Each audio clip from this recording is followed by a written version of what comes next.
Welcome. This is Dr. Marty Lerman with Mental Wellness. Hoping that your week is off to a good start and you are relaxed and calm and passing it on to others. We are coming to you from the station KAIR in downtown beautiful Humboldt, Texas. John, our technician, has gotten us going again, which I appreciate. And our thanks to Bob and Linda Robertson for enabling us to bend your ear and bring you hopefully some helpful, useful information about your mental wellness, your mental well-being, as well as giving you some useful tips about making life a little bit more manageable from the emotional side, as well as from the stress reduction side. So we're going to get started with a couple of notes that came up. This past Saturday, we recorded the program to help people understand how to relax. It's the result of a psychology study that was done in Wuhan, China, back January and February, in which the team of psychologists went in and did a double-blind study of using progressive muscle relaxation with folks who had been diagnosed with having the virus.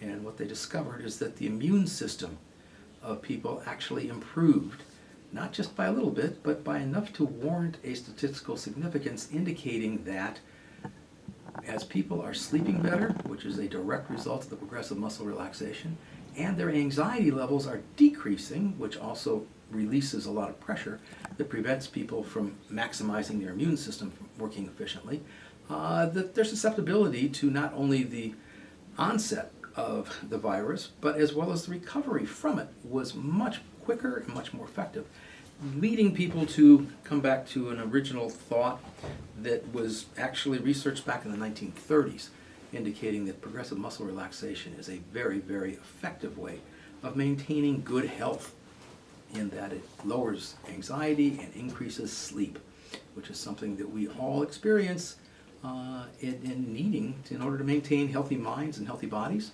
And at the same time, understanding that when we neglect those things, or when stress is overwhelming us, from worrying, from panic, from indecisiveness, from all kinds of things externally that put us in a state of imbalance, that our weakened immune system allows viruses to attack and allows them to get into us and at times never release. So it was part of an awareness on our part to try to bring something to you free. Basically, all we asked for was a nominal donation that was going for the purchase of masks and gloves to first care and primary care workers in nursing homes in the Kingwood, Texas area, mainly because that's where my office is. My practice has been for quite a while. And seeing just how needed that equipment was in my immediate area. Not to say that it isn't needed all over the rest of the world as well. However, my ability to provide the rest of the world is rather negligible. However, making that kind of a contribution where I can is something that I do, and I value that kind of input, and the ability to make that happen is something I'm extremely grateful for. So I want to thank the radio station for putting us on, as well as for the work of the people that have actually gotten it out and shared it, because we have put it out and people recorded it.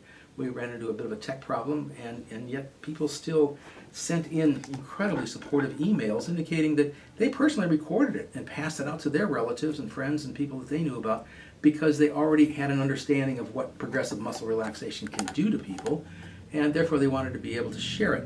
So I think that was absolutely brilliant, and I thank those people for it. Many of them, I don't even know who they are, but just from some of the feedback we've gotten from people, it was a valued thing, and for that I appreciate the comments that we've gotten. And we are going to do it again. Because of the technical glitches that we ran into on Saturday, we want to make it accessible to anybody who wants to listen. And basically it is a technique that was done actually back in the 1930s. And initially it was part of a broader understanding of how stress affected the coronary system or your heart. And it was becoming more and more of an awareness. It started over in Europe and then came over to the United States, where heart specialists, before they were even called cardiologists, were looking for ways of managing their heart patients to eliminate surgeries that they didn't really have a good understanding of as yet. And people were having heart attacks and arrhythmias and all kinds of other coronary kinds of related issues. And discovering that stress, physical stress as well as emotional stress, were primary issues that made it very difficult for folks to understand that we got to reduce this kind of stuff if we have any hope of reducing coronary disease and coronary care, increasing coronary care. So that's what it originated out of. And from that, we discovered that stress is something that affects all of us. And it affects all of our body. It's not just a heart issue. It affects every part of us, especially the immune system. So it's not an ironic thing that, by being able to relax more and do it in an intentional way where you're directing your body how to do it, that you'd respond to it. And it feels good. And there are very few things that I can think of off the top of my head that are free and feel good, and you don't have to worry about it because it's not addicting, can't hurt you in any way, and it's just a nice experience to give yourself a 20-minute break from having to think, from having to make decisions, from having to be bombarded with other people's ideas and their thinking, and it allows us to regroup within ourselves. So in that regard, I'm just overwhelmingly thrilled to get the kind of positive response we've gotten. So we'll put it out again. It's going to go out by podcast, hopefully out through YouTube, so folks can just kind of tune in to wherever they look. I mean, the podcast is going out on 7 of the platforms now. So basically, if you have a way to access podcasts, you can access this. And it's not that difficult. You go through Doc Marty Mental Wellness, and it'll pull itself up. There are several Doc Marty references. They're not all me. In fact, most of them are not. But the ones that deal with mental wellness, those are mine. And you're free to listen in to previous episodes of the program that like we're doing right now, or you can actually go after the progressive muscle relaxation technique that I ran through. So with that in mind, we are going to move a little bit forward, and I'm going to share some of the emails that came in, not just about the Saturday thing, but also about the program from last week, and as well as to really take a look at the value of how mental health folks in general are now becoming so much more creative about how to provide services, either through the internet, virtual reality kind of programming, as well as coming up with brilliant ideas and being able to promote them, because we know that certain things work. And just from the experiences that we've had, we're not talking about medical, we're not talking about medicine, we're not talking about prescriptions, we're talking about common sense ways of helping each other get through this and minimize our vulnerability factors, because we're all getting tired of it. Nobody really wants to be experiencing it. So what we're looking at is really an effective way of managing ourselves and doing it in a positive way, which is what this whole program was created for back in December to do, before we knew anything about this pandemic, was to find ways of minimizing the external stress and putting ourselves in a place where we feel good and we share that good feeling so that we're all benefiting from it.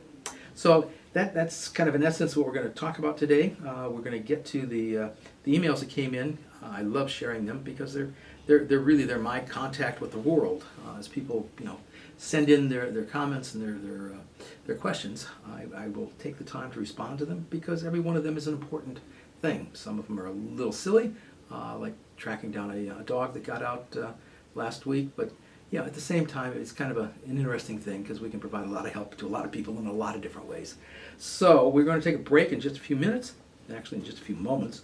When we come back, I'm going to share with you our contact information. I am going to give you the email address so that you can kind of log that one into memory if it hasn't already happened that way. You can reach me by email at docmarty, DOCMARTY, 61 @gmail.com. That's docmarty61 @gmail.com. So we're going to take the break, and we will be back on the other side to share some really good stuff with you.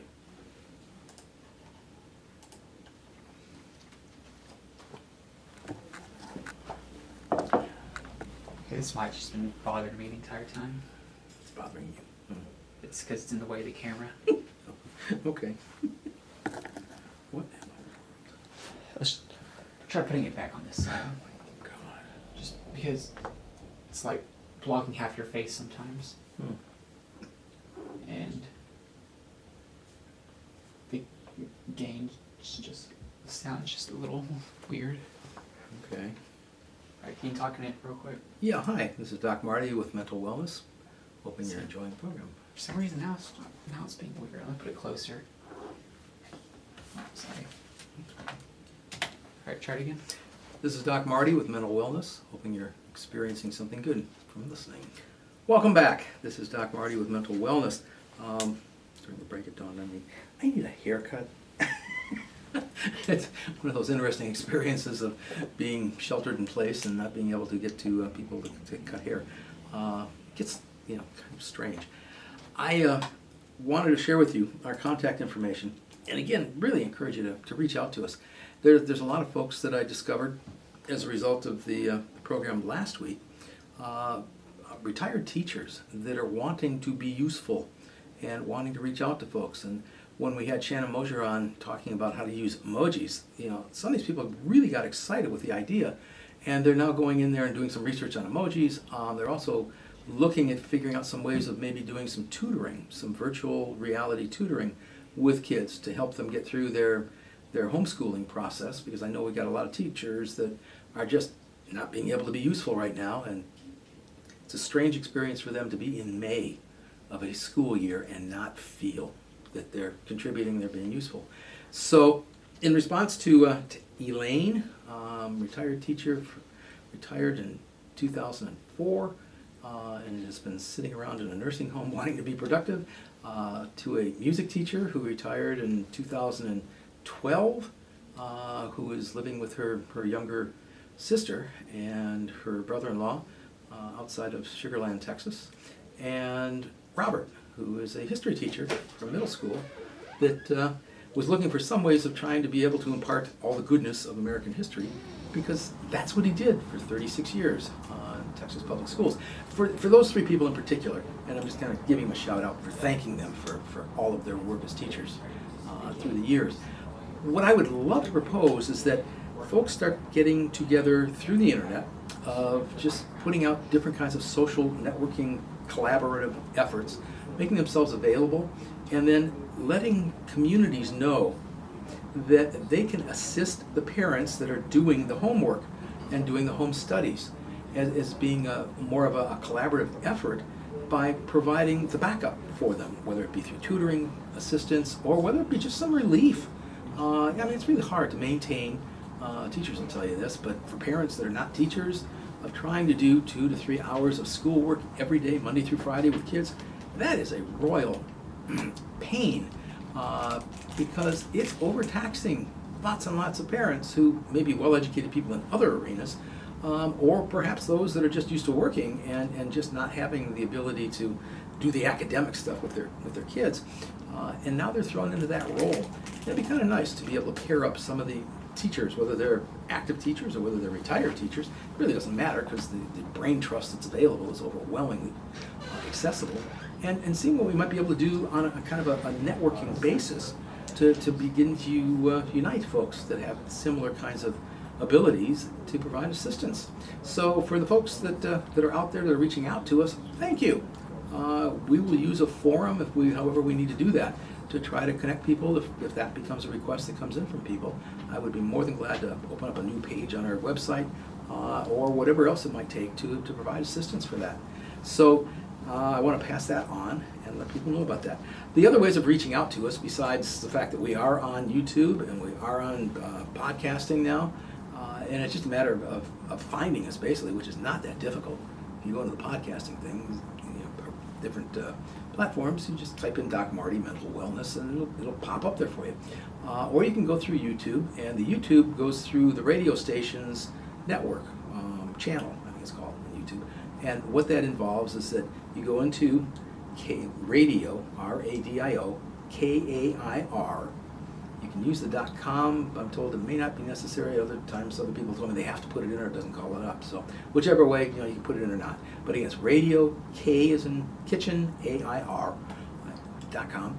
And look for, over on the left side of the channel when it comes up, just look for Doc Marty Mental Wellness. And it's listed by all the episodes. Today is our episode number 20, which I find fascinating. We've been doing this for 20 weeks now. Well, actually, we've been doing it for 24 weeks.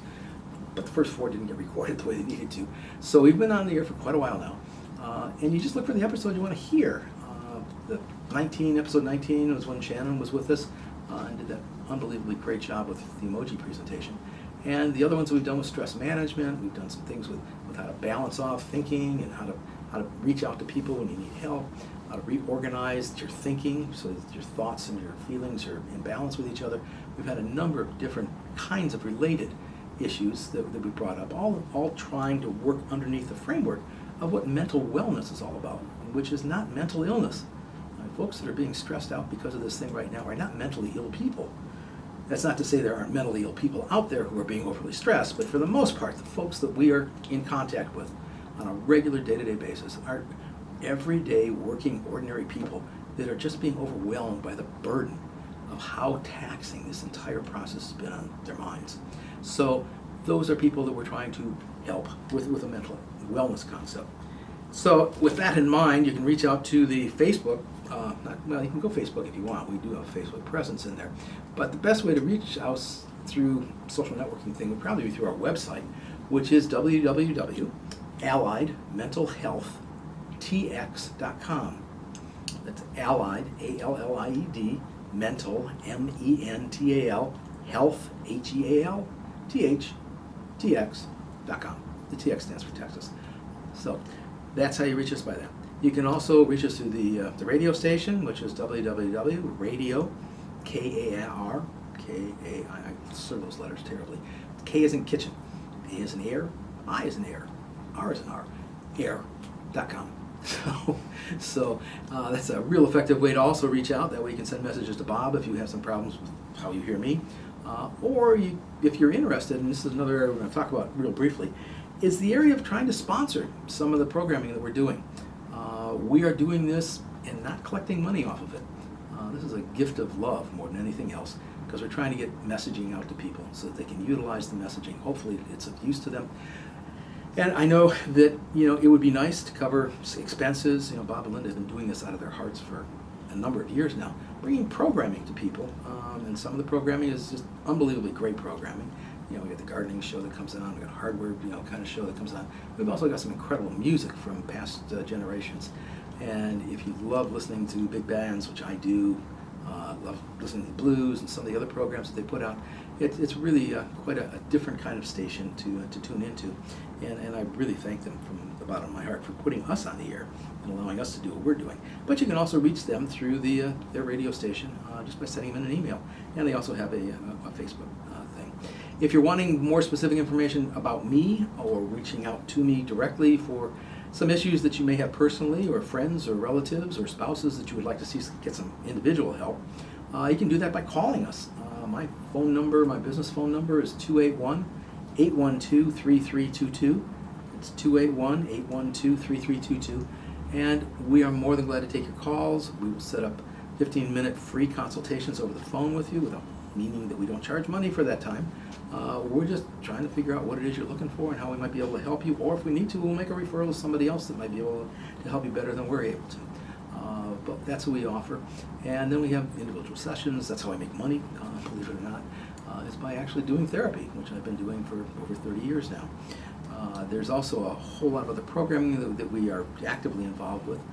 There's a book that I wrote a few years back about how people can actually unconsciously achieve all kinds of amazingly positive things in their lifetime simply by learning how to master the unconscious part of their minds and open their intuition, their creativity, as well as their ability to problem solve without having to overthink about any of that. So we bypass this critical negative thought process we get trapped in a lot and open up the mind to what it's capable of experiencing. It's also one of the programs that we do offer. We do an awful lot of work with folks, helping folks achieve much better results with their lives. So that's one of the other services we're offering. I'm going to get back into the programming stuff of what it is that we're wanting to present, and to share with you some different ideas about managing interrelationships with people, how to understand what your own tolerance levels are, what your own patience levels are, so that when your nerves are getting a little frazzled, you are far less likely to snap or to say things that you can later regret, or get into squabbles and fights which are so unproductive, as well as being able to just allow you to feel a little bit more sense of inner control. So we're going to take a break in just a minute. We're going to present some of those real specific tools for you so that you can start using them. And as you use them, please feel free to send us feedback so that we can get a sense of what's working, what isn't working, whether it's a need for me to present it a little bit differently, or whether it's maybe some things that you're doing that could use a little bit of correction to make them more effective. So we're going to come back from the break and take a look at that, and we will see you on the other side. Welcome back. This is Doc Marty with Mental Wellness, and hoping you are having a remarkably good day today. for those of you that are not in the Houston metropolitan area, we are actually experiencing an amazing springtime. Especially the weather has been absolutely gorgeous. Getting up and going out for walks in the morning, filling your lungs with fresh air. It's such a nice way to start the day off. And we've had about a week and a half now, really spectacular weather. As we move into the understanding of what it is that we are experiencing, a lot of times we don't understand how stress is really getting to us. We want to pretend that we're actually more capable of understanding our own messaging from ourselves than we think we are.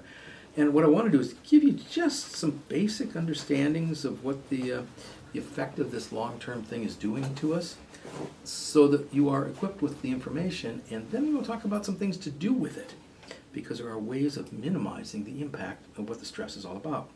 Now, classically, the signs of stress is that we worry about things way more than we normally do. We experience ourselves not being able to think as clear as we normally can. We find ourselves getting into like absent-minded states that can be like memory loss issues, or they can be information that normally we would be able to make sense out of and process well. We can't, for whatever reason. It's not because we're going into dementia or Alzheimer's. It's more often just the fact that stress gets into our brain, and it alters our capacity to think clearly.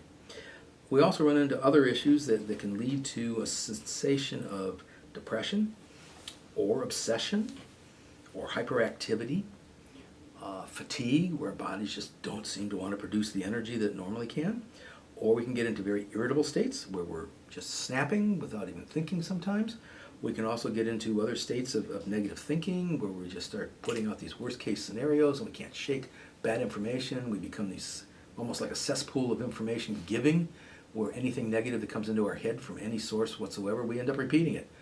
That's one of the phenomena with social media, where we're getting exposed to these conspiracy theories. And without even thinking about whether they're real or not, or using any common sense to figure out, does this make sense? We're already sending it off to somebody else, or we're clicking off that we like it. And then it disappears from our consciousness. And then we turn around and realize that really was, well, I'm not going to use the word, but we end up getting ourselves into messes sometimes with other people that are saying, what are you doing? So those are all reactors to the stress. Our judgment gets impaired. We don't like to admit it, but we're not using as good judgment as we normally do when the stress is not this intense. So we have those issues that are going. Those are all psychological phenomena of what we experience with too much stress. We also go through physiological things too, where we end up with sensory things that seem to get out of whack. Our taste buds get out of whack. We don't enjoy food, or we enjoy it too much. We have reactions to hearing, where we become very hypersensitive to sounds, or we become immune to sounds. We end up cranking up the volume in our cars to hear the music, and we're blowing people away next door to us who come up to the stop signs or red lights or whatever, without even realizing that we've got this thing cranked up way more than we normally do, but we're not actually aware that we're hearing it any better than we did before. Those are physiological changes. We also run into problems with bladder control. We can run into problems with muscle spasms. We can be more prone to being clumsy. And we also run into situations where our bodies are less reactive to medications. So if you would normally take a prescribed medication, you may run into a situation where you're not processing it the way you normally would. These are also reactors to stress, because stress affects our bodies. It affects the way we process what goes through our bodies. We also become more prone to experiencing things like all kinds of sexual problems, mainly a loss of desire. Or we may run into tinnitus. We can run into blurred vision problems. We can run into high blood pressure, acid reflux, fingernail biting. I mean, all these little habit things that drive us nuts sometimes. This is all reactors to stress that we normally would not be having to deal with. But because of the chronic nature of what we're living with right now, we are experiencing this stuff. Now, the number one issue that we've got to be able to understand is that stress doesn't go away by itself. You can't will it away. It is not an issue of mind power, of creating in your head saying, I'm not going to be stressed, I'm not going to be stressed. You repeat it 5 times and it goes away. It doesn't work like that. Once it's a part of us, once it's inside of us, we have to do something actively to control it. And the most active thing we can do, which I know is going to sound a little contradictory, but it's not. Bear with me and I'll explain why. The most active thing we can do when we're feeling stressed is to do nothing. It's to relax. Is to allow our minds to regroup itself, to allow the muscles in our body to do no exertion whatsoever, which is a state of relaxation. It's not sleep, although sleep is a direct benefit of it, it's not about going to sleep. It's not about taking naps, even though you may feel fatigued and you want a nap, which is perfectly okay. We are talking about creating a break in your scheduling, something that allows you to get out of that routine that is taking you into a negative rabbit hole and to give you the empowerment that you are in control. So by relaxing, what happens is that your physical being as well as your psychological being come to a state of balance. And in that balanced state, the stress diminishes. Once we get it down to a reasonable level, meaning that all those physical things and all those psychological things are going down, down, down, consistently going down, we can then resume normal activity. Because we now have the confidence, because we know we are changing for the better. It's one of the most effective ways of restoring control. One of the reactions, not one of the reactions, but the common reaction we got from the program on Saturday was the people who actually did the exercise, actually followed along with me and allowed their bodies to relax. And even though we ran it for a 20-minute program, some people, listeners, were only able to tune in for 10 minutes or 5 minutes of it, and still got the benefit of releasing the tension. Okay, it works. We know it works. It's been around, like I said, since the 1930s. It is a common technique. It is something that people can learn very quickly, very effectively, and practice it. Now, in addition to relaxation, the other thing we need to be able to do is to tune out the sources that are creating the biggest disturbance for us. And by tuning out, that means you don't watch, news programs 24/7. Basically all we're needing to do is find out what's different from today than yesterday, which would be classified as news, as opposed to a lot of the commentaries, suppositions, guesswork, the different messaging things that are going out, editorializing, whatever it is people think, whatever people think they think, whatever people are telling them to think, all of that nonsense that we used to categorize most of that stuff as propaganda because it was such a negative influence, and we used to see, people going through different wartime states of seeing other people's propaganda that was government controlled. The Soviet system of TASS, T-A-S-S, which was their centralized state media thing, was nothing but a propaganda machine to promote the government. And we understand that that can be an incredibly controlling thing, because if you have people only listening to that source, because there are no other contrary sources to listen to, they'll start to believe it after a while, because they don't have anything new coming into their heads. And when we run into situations where people are getting zoned in to watching specific programs on television, whether it's network news of either positive sides or negative sides or progressive sides or conservative sides, it really doesn't matter what the dogma is or what the ideology is. If that's your sole source of information, you're in trouble. Because the information itself is not news. It's simply interpreted.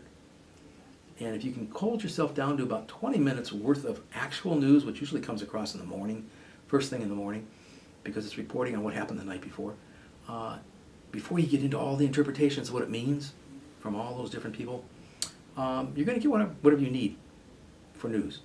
You're going to hear the information that actually is news. And that's all you need. Try it for a couple of weeks. See what happens. A lot of people go stir crazy because they can't access what they think they need, because otherwise they're not quite sure what to think for themselves, without realizing they're not thinking for themselves. They're thinking somebody else is putting it in their heads. See what happens if you can go for 20 minutes of news in the morning and nothing else for the rest of the day. Because I guarantee you, if there's anything that's earth-shattering or absolutely critical that you find out about, you're going to find out about it. Okay? There's no way that something major is going to happen and you're not going to know about it. So see what you can do. And that's an easy way, a very easy way, although it may feel different, to stay out of the social networking, to stay off your cell phones for a news source, and just use your own mind to stay in a comfortable, relaxed state. Third thing that we can do for people is to help people get through their own negative thinking by focusing on positive events. And we have lots of them out there. We have lots of situations of people going far beyond what they thought they were capable of doing in order to contribute to society's welfare. The positive stories that are out there that are worthy of our attention because they make us feel good. And when it comes to doing voluntary work, when it comes to doing things to help other people get through situations, when we are honoring people who are doing those kinds of activities, we are actually contributing to the welfare of our own society and our communities, our neighborhoods, and that is a positive action to be taking. The food drives that have been collected, the different programs that have been instituted to get the PPEs out to other folks are very worthy of our attention. And those activities rarely cost us a whole lot of money. What they're costing us is the time, which a lot of us have an abundance of right now. But it puts us in a place of feeling good about what we're doing and who we are, which eliminates the stress. It's kind of hard to be focused on the negative when what we're doing is so positive. When you're involved in a relationship, take a look at what makes that relationship good. Focus on the goodness of the relationship. It's easy to start sniping. It's easy to find fault. It's a little bit more of a challenge to stay focused on what you really enjoy about that other person in your life and to make it clear to them that you're aware of what you're experiencing that's good. So it opens up a different kind of channel of communication. We do the same thing with our kids, especially the ones that are having to be homeschooled right now, where we get into this role of being a teacher and being critical, of finding errors rather than finding praise.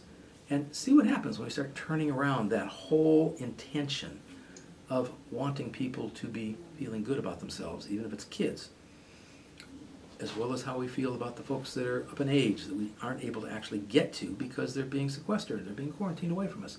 And yet we can still set up communication networks for them. We can still find ways of a drive-by, and it happened out in where I live, where one of the guys just was turning into, I think, 80 years old.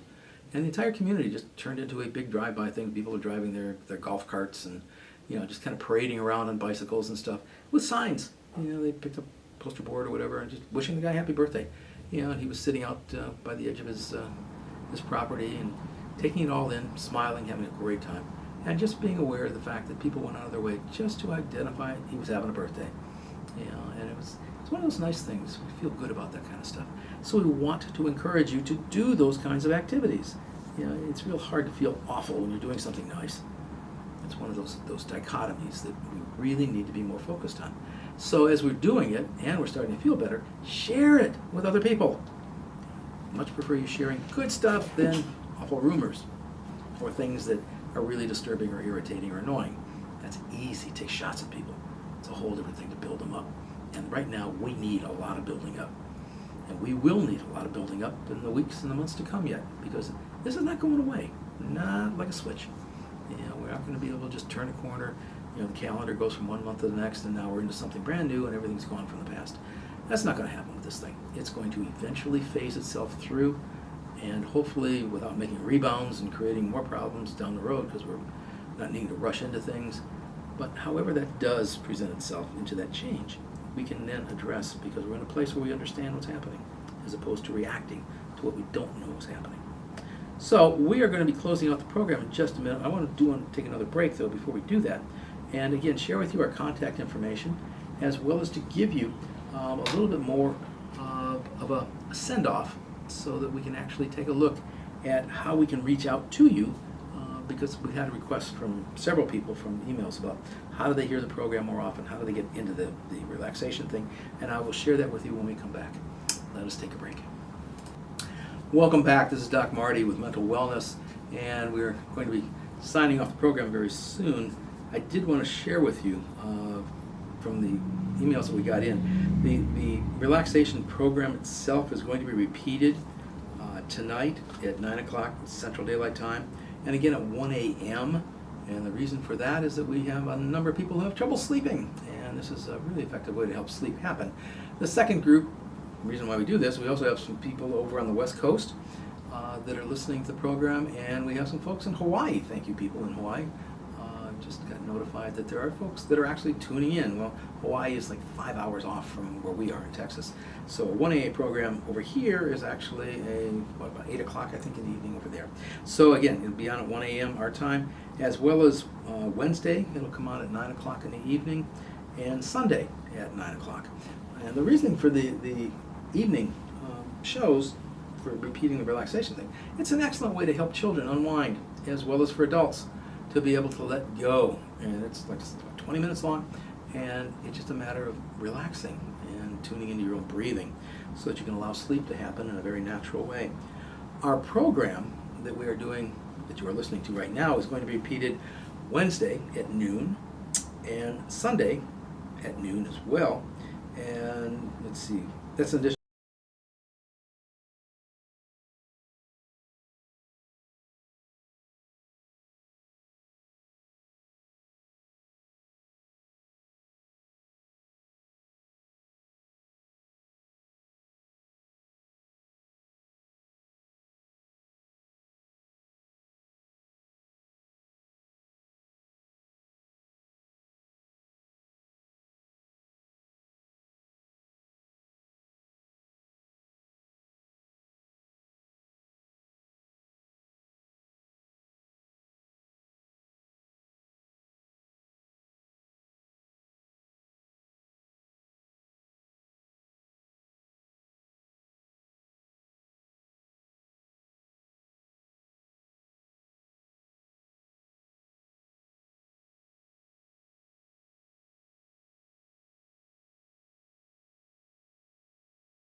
With that, stay well and stay focused.